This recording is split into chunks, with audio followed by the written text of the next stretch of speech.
And అంటే మహిళల మీద దాడులు జరుగుతున్నాయి, జగన్ గారు వచ్చిన తర్వాత ఏదో జరిగిపోతుందని చెప్పి ఏ విధంగా విష ప్రచారం చేస్తున్నారో కూడా మీరు చూస్తున్నారు.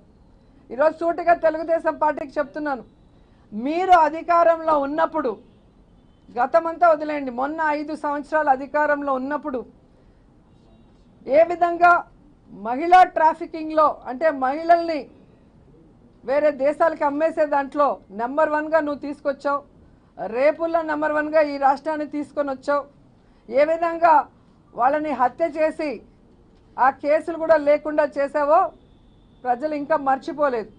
ఈరోజు జగన్మోహన్ రెడ్డి గారు 2 ఆడపిల్లల తండ్రిగా ఏ విధంగా ఈ రాష్ట్రంలో ఉన్న ప్రతి ఆడపిల్లని తన సొంత అక్క చెల్లెగా భావించి వారికి ఆర్థికంగా సపోర్ట్ చేయడమే కాకుండా రాజకీయంగా ఎదగటానికి 50% అవకాశాలు ఇవ్వటమే కాకుండా ఈరోజు రక్షణ కల్పించడానికి దిశ చట్టం, దిశ యాప్, దిశ పోలీస్ స్టేషన్లు తీసుకొచ్చారు. పవన్ కళ్యాణ్ అంటే 2 చోట్ల ఓడిపోయాడు, జనాలు వచ్చి ఏదో విజిల్స్ వేశారు, కుర్రాళ్ళు జంప్ చేశారంటే నాకు తిరుగులేదు, నేను ముఖ్యమంత్రి అయిపోయినాను అనుకున్న ఆయనకి ఫ్యూజులు ఎగిరిపోయిన ఎలక్షన్ అయిన తర్వాత మీటింగ్ వచ్చే జనానికి ఓటేసే జనానికి చాలా తేడా ఉందని తెలుసుకున్నాడు.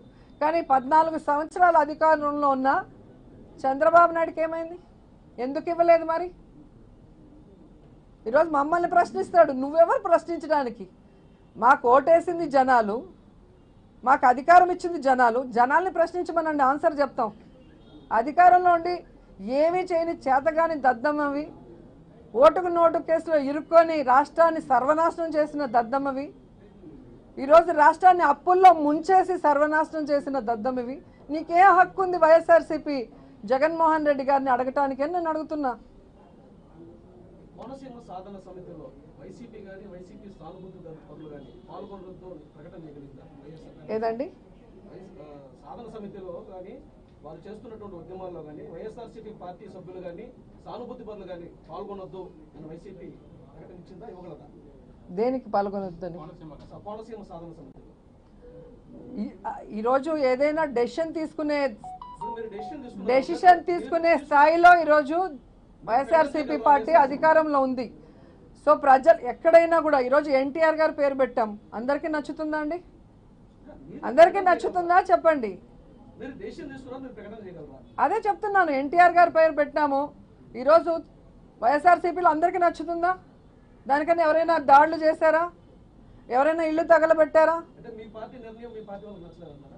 నేను అనేది మీరు మాట్లాడిన దానికి చెప్తున్నాను. ఎక్కడైనా కూడా జగన్మోహన్ రెడ్డి గారు ఒక డెసిషన్ తీసుకుంటే అది ఖచ్చితంగా ప్రజల కోరిక మీద, ప్రజల మనోభిప్రాయాలకి గౌరవించి తీసుకుంటారని మా అందరి నమ్మకం. అందుకే మేము ఎప్పుడూ కూడా జగనన్న వెనకే ఉంటాం, ఆయన మాటని గౌరవిస్తాం.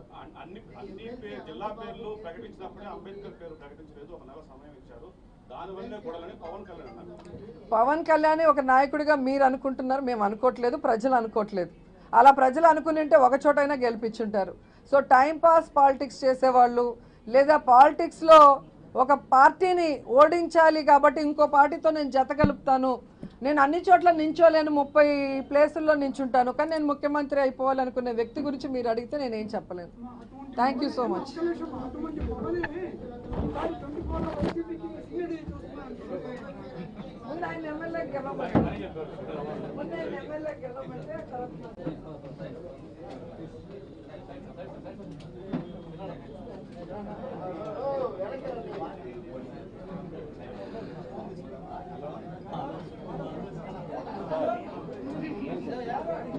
ఏదిదేనా